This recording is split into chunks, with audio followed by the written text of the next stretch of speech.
Good morning student. चलिए आज एक नए टॉपिक के साथ डिस्कशन जारी करते हैं। आज का जो हमारा टॉपिक है वो इथिकल हैकिंग पे है। इथिकल हैकिंग क्या होती है आइए देखते हैं।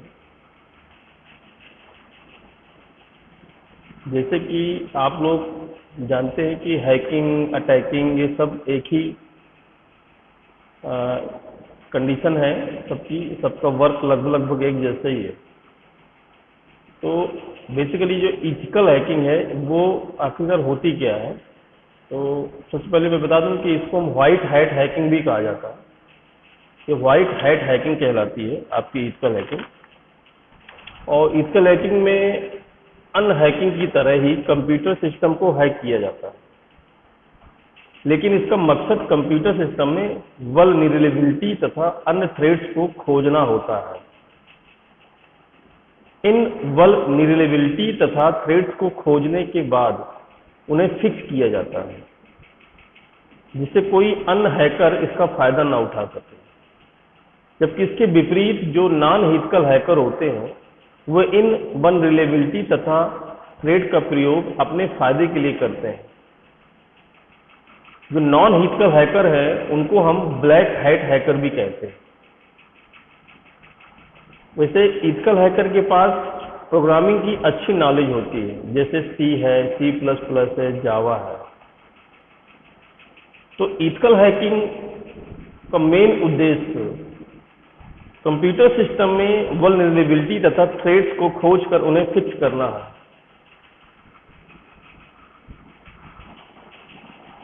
जिससे कि कंप्यूटर सिस्टम और भी सिक्योर हो सके।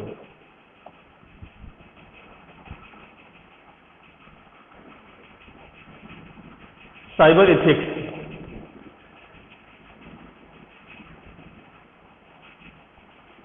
अब बात करते हैं साइबर एथिक्स क्या होता है। ये तो नॉर्मल सी जानकारी थी इथिकल हैकिंग की। साइबर एथिक्स देखिए, साइबर नैतिकता हम इसको कह सकते हैं। तो कंप्यूटर से रिलेटेड एथिक्स का एक दार्शनिक स्टडी यह यूजर के बिहेवियर को कवर करता है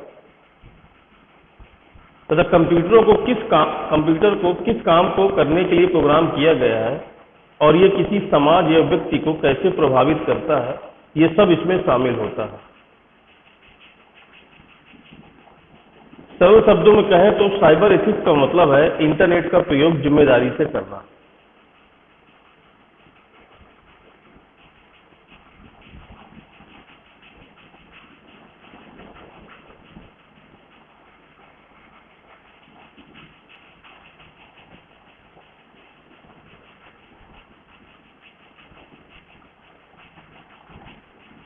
वर्षों तक बहुत सारी सरकारों ने नियम बनाए हैं, जबकि संगठनों ने साइबर एथिक्स की पॉलिसीज को एक्सप्लेन किया है। आजकल इंटरनेट का प्रयोग बहुत सारे बच्चे करने लग गए, तो इन बच्चों को इसके खतरों के बारे में बताना पहले से बहुत जरूरी हो गया। जैसे टीनेजर, किशोरों से बात करना बहुत कठिन होता है, क्योंकि वो किसी का लेक्चर ज़्यादा सुनना पसंद नहीं करते। उन्हें लगता है कि वो इसे हर तरह से सुलझा लेंगे। यही कारण है कि कम उम्र में उपयुक्त साइबर एथिक्स को स्थापित करना महत्वपूर्ण है। आइए इसके बारे में और देखते हैं। जैसे कि होता है डाउनलोडिंग, कॉपीराइटिंग और डाउनलोडिंग। तो कॉपीराइट और डाउनलोडिंग एक बहुत बड़ा इशू है, क्योंकि ज़्यादातर लोग, खासकर बच्चे, इसके बारे में नहीं जानते। लोग किसी भी चीज़ को जो उन्हें चाहिए होती है उसे सर्च करते हैं और डाउनलोड कर लेते हैं। वो सोचते हैं कि ये ऐसा सभी लोग करते हैं, लेकिन ये गलत है। और दूसरे व्यक्ति की सामग्री को कॉपी करके इंटरनेट पर पब्लिश करना गलत है। हैकिंग, तो हैकिंग का मतलब है किसी वेबसाइट से बिना अनुमति के किसी प्राइवेट इंफॉर्मेशन या पासवर्ड को चुरा लेना। आजकल हैकर की संख्या बहुत बढ़ गई है और इन्हें रोकना बहुत जरूरी है। ये वायरस को बनाते हैं और वेबसाइट या सिस्टम को हैक कर लेते हैं। तो हमें पता होना चाहिए कि बहुत बड़ा क्राइम है और इसमें हमें सावधान रहना चाहिए और बचना चाहिए। एक होती है साइबर बुलिंग। साइबर बुलिंग का अर्थ होता है इंटरनेट में किसी व्यक्ति को धमकी देना या उसे गाली देना या उससे अपशब्द कहना या उससे परेशान करना। साइबर बुलिंग किसी भी सोशल मीडिया साइट जैसे फेसबुक या अन्य प्लेटफॉर्म जैसे यूट्यूब में हो सकती है। इसलिए हमें यह अपने बच्चों को ये बताना चाहिए कि इससे कैसे बचें, क्योंकि ये बहुत डेंजरस हो सकता है। जब भी किसी के साथ साइबर बुलिंग होती है तो उसे सबसे पहले किसी करीबी को बताना चाहिए और ऐसे लोगों से दूर रहना चाहिए जो साइबर बुलिंग करते हैं। हमें किसी दूसरे का पासवर्ड यूज नहीं करना चाहिए। इन सब बातों का ध्यान हमें रखना चाहिए जिससे इंटरनेट की दुनिया अच्छी बन सके और ये क्राइम कम से कम हो। अब बात आती है email security standard and protocol.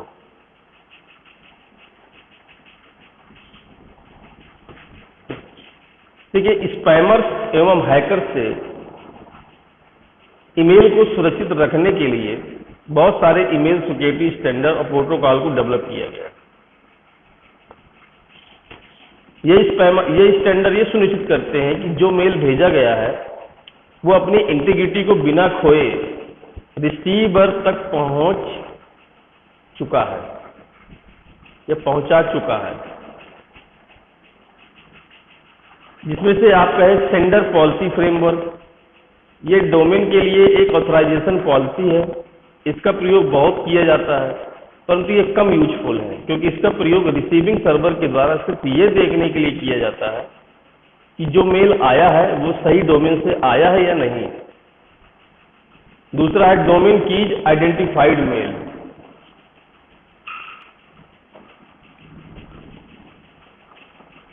यह एक डिजिटल सिग्नेचर अप्रोच है।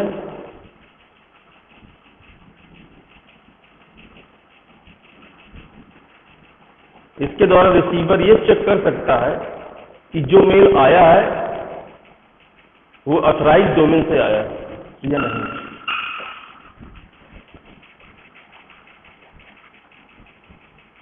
परंतु ये भी कम उपयोगी है क्योंकि इसके द्वारा हम केवल डोमेन को व्हाइट लिस्ट और ब्लैक लिस्ट कर सकते हैं।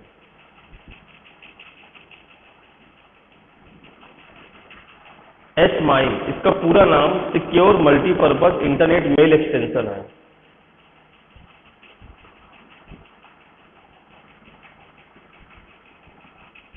यह एक end to end encryption protocol है। जब हम कोई ईमेल भेजते हैं तो SMIME हमारे ईमेल को इंक्रिप्ट कर देता है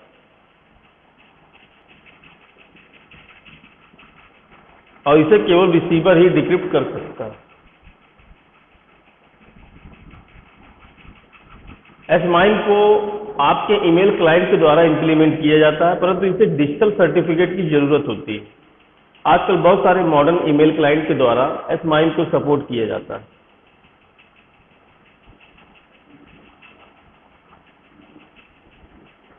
PGP, ओपन PGP का पूरा नाम प्रेटी गुड प्राइवेसी है। यह भी एक end to end encryption protocol है,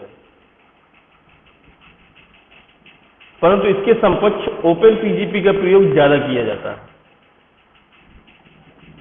ओपन PGP जो है वो PGP इंक्रिप्शन प्रोटोकॉल का एक ओपन सिक्योर इंप्लीमेंटेशन है। ये पब्लिक की क्रिप्टोग्राफी विधि का प्रयोग ईमेल को इनक्रिप्ट और डिक्रिप्ट करने के लिए करता है। आप अपने ईमेल सिक्योरिटी सेटअप में ओपन PGP को निम्नलिखित एप्लीकेशन के द्वारा डाल सकते हैं। जैसे विंडोज है, विंडोज के यूजर GPG फोरविन का प्रयोग कर सकते हैं। मैक OS के यूजर GPG सूट का प्रयोग कर सकते हैं। लाइनक्स के यूजर GNU PG का इस्तेमाल कर सकते हैं। एंड्रॉयड के यूजर ओपन की चेन का प्रयोग कर सकते हैं। iOS के यूजर PGP एवरीवेयर का यूज कर सकते हैं। तो ये चीजें यहां पर होती हैं। IP सिक्योरिटी को IPsec भी कहते हैं। इसका पूरा नाम इंटरनेट प्रोटोकॉल सिक्योरिटी है। इसका प्रयोग नेटवर्किंग सिस्टम की नेटवर्क लेयर पर सुरक्षा प्रदान करने के लिए किया जाता है।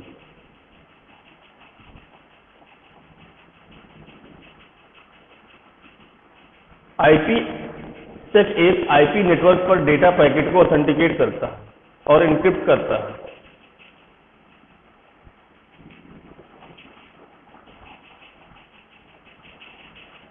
दूसरे शब्दों में कहें तो IPsec एक सिक्योर नेटवर्क प्रोटोकॉल सूट है,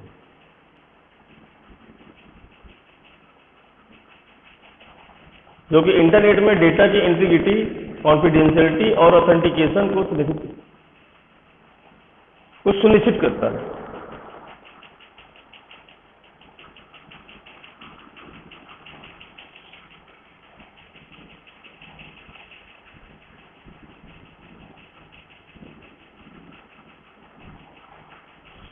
ये एप्लीकेशन लेयर डेटा को एन्क्रिप्ट करता है। इंटरनेट में रूटिंग डेटा भेजने वाले राउटर को यह सुरक्षा प्रदान करता है। IPsec दो अलग अलग नेटवर्क के बीच में कार्य करता है, इसलिए चल रहे एप्लीकेशन में बदलाव किए बिना सिक्योरिटी फीचर्स को आसानी से इंप्लीमेंट किया जाता है।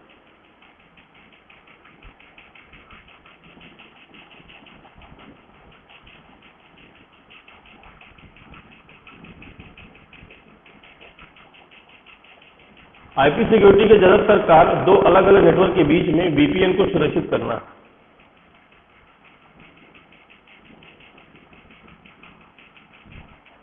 यह इंक्रिप्शन के बिना ही ऑथेंटिकेशन की सुविधा प्रदान करता है। यह उस डेटा को ऑथेंटिकेट करता है जो नोन सेंडर ने भेजा हो। Components of IP security.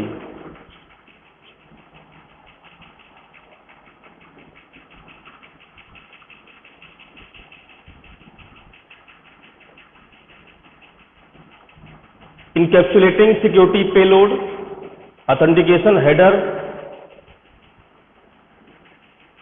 internet key exchange, working of IPsec। देखते हैं इसमें, देखिए इनकैप्सुलेटिंग सिक्योरिटी पेलोड ये डेटा इंटीग्रिटी, इंक्रिप्शन, ऑथेंटिकेशन और एंटी रिप्ले प्रदान करता है। ये पेलोड के लिए ऑथेंटिकेशन भी प्रोवाइड करता है।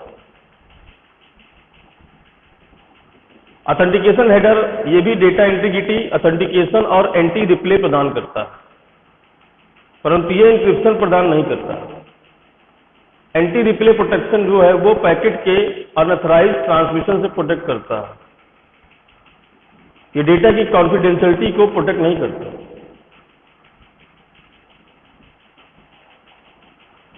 इंटरनेट की एक्सचेंज ये एक नेटवर्क सिक्योरिटी प्रोटोकॉल है जो दो डिवाइसों के बीच में इंक्रिप्शन की को एक्सचेंज करने और सिक्योर एसोसिएशन पर रास्ता ढूंढने के लिए डिजाइन किया गया। सिक्योर एसोसिएशन दो नेटवर्क के बीच में कम्युनिकेशन को सिक्योर करने के लिए शेयर्ड सिक्योरिटी एट्रीब्यूट्स को स्टेब्लिश करता है। IKE जो है वो मैसेज कंटेंट प्रोटेक्शन प्रदान करता है और स्टैंडर्ड एल्गोरिथम जैसे कि MD5 और SHA को इंप्लीमेंट करने के लिए ओपन फ्रेम भी प्रदान करता है। इन एल्गोरिथम के IPsec यूजर्स प्रत्येक पैकेट के लिए एक यूनिक आइडेंटिफायर उत्पन्न करते हैं। इस आइडेंटिफायर के द्वारा डिवाइस ये निर्धारित करती है कि पैकेट सही है या नहीं। वह पैकेट्स जो ऑथराइज नहीं है उन्हें डिस्कार्ड कर दिया जाता है और रिसीवर को नहीं दिए जाते। वर्किंग ऑफ IPsec में हॉस्ट ये चेक करता है कि पैकेट को IPsec का प्रयोग करके ट्रांसमिट करना चाहिए या नहीं। आने वाले पैकेट्स को भी हॉस्ट के द्वारा चेक किया जाता है कि वे ठीक से एन्क्रिप्ट हुए हैं या नहीं। इसके बाद IKE फेज 1 शुरू होता है, जिसमें 2 होस्ट सुरक्षित चैनल शुरू करने के लिए एक दूसरे को ऑथेंटिकेट करते हैं। इसमें 2 मोड्स होते हैं। मेन मोड्स बहुत ही हाई सिक्योरिटी प्रदान करता है और एग्रेसिव मोड होस्ट को IP सर्किट को अधिक तेजी से स्टेब्लिश करने में सक्षम बनाता है। IK फेज 2 को एक सिक्योर चैनल पर कंडक्ट किया जाता है, जिसमें 2 होस्ट क्रिप्टोग्राफी एल्गोरिथम के टाइप पर बातचीत यानी निगोशिएट करते हैं और इन एल्गोरिथम के साथ प्रयोग किए जाने के लिए सीक्रेट की पर सहमत होते हैं। अगला इसके बाद डेटा पैकेट को नए बनाए गए IPsec इंक्रिप्टेड टनल में एक्सचेंज किया जाता है। इन पैकेट्स को IPsec ऐसे के प्रयोग करके इनक्रिप्ट और डिक्रिप्ट किया जाता है। जब दो होस्ट के बीच कम्युनिकेशन पूरा हो जाता है तब दोनों हॉस्ट के द्वारा कीज को डिस्कार्ड करके IPsec टनल को समाप्त कर दिया जाता है। ये उसका आर्किटेक्चर है। तो जब दो कम्युनिकेशन के बीच में IPsec एक सिक्योर कम्युनिकेशन कराना चाहता है, जिसके लिए वो IPsec टनल को इस्टेब्लिश करके इन एल्गोरिथम के माध्यम से कम्युनिकेशन को शुरू और संपन्न कराते हैं। हॉस्ट तो चेक करता है पैकेट को IPsec का प्रयोग करके ट्रांसमिट करना चाहिए या नहीं। जो पैकेट आते हैं हॉस्ट उसको भी चेक करता है कि वो पैकेट ठीक से इनक्रिप्ट हुए हैं कि नहीं। इसके बाद फिर IKE का काम चालू होता है। तो यही कंडीशन पूरी चलती रहती है।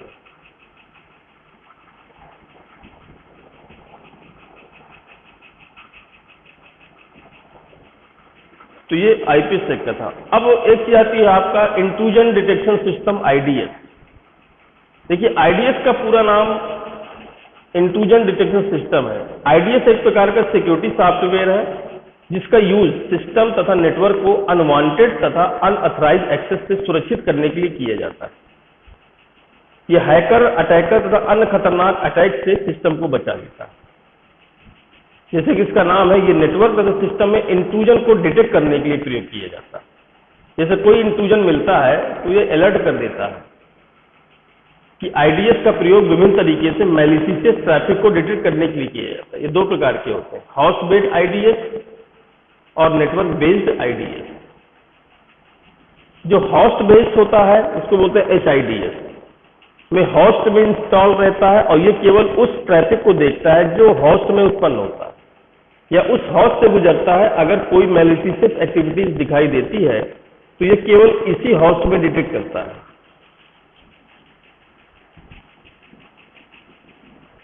नेटवर्क बेस्ड IDS उन सभी होस्ट को देखता है जो नेटवर्क में उपस्थित होते हैं